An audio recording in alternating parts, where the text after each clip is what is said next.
आज दुपारनंतर जो आपण 30 सेटचं 3 सेटचं 3 वेळा रिपिटेशन करतोय, तिसरा दिवस आहे, आठवड्यातला तिसरा दिवस चॅलेंज डे, ठीक आहे. तर हा एक दिला आपण, हां ह्याचे 30चे 3 सेट. आता जर तुम्ही जुने झाला असाल जुने, तर 30चे 3 सेट करा.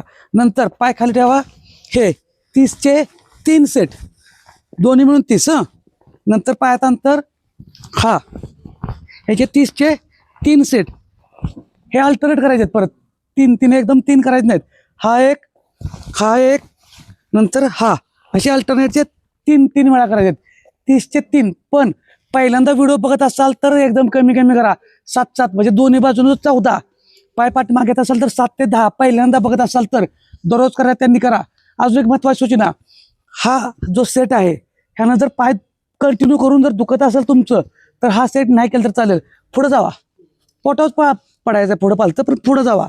हा पाठीमाग घेऊ नका. दुखत असेल तर, दुखत नसेल तर काय अडचण नाही, बिनधास्त करा, काय प्रॉब्लेम येत नाही. आणि एका आठवड्यात आपल्याला सवय लावायची आहे, तर आपण पुढच्या लेवलला जाणार आहोत. तुमची स्ट्रेंथ स्टॅमिना वाढला तरच आपण पुढच्या लेवलचा वर्कआउट घेऊ शकणार आहे. अजून बरेच प्रकार व्यायामाचे आहेत की जे इझी करू शकतो, कोणत्याही साधनाशिवाय, जिमच्या शिवाय, कुठेही बसल्या बसल्या पण करू शकतो. तर नक्की करा. अजून काय अडचण असेल तर कमेंट करा. फोन भरपूर येतात, त्यामुळे कधी कधी फोन उचलणं होत नाही. आणि अशीच माहितीसाठी फॉलो करा. आपल्या गरजवंत सर्व मराठी बांधवांपर्यंत हे व्हिडिओ पोचवा, की जेणेकरून वजन करून भिवू नका. वजन पोट आपण एकदम इझीमध्ये कमी करू शकतोय. धन्यवाद.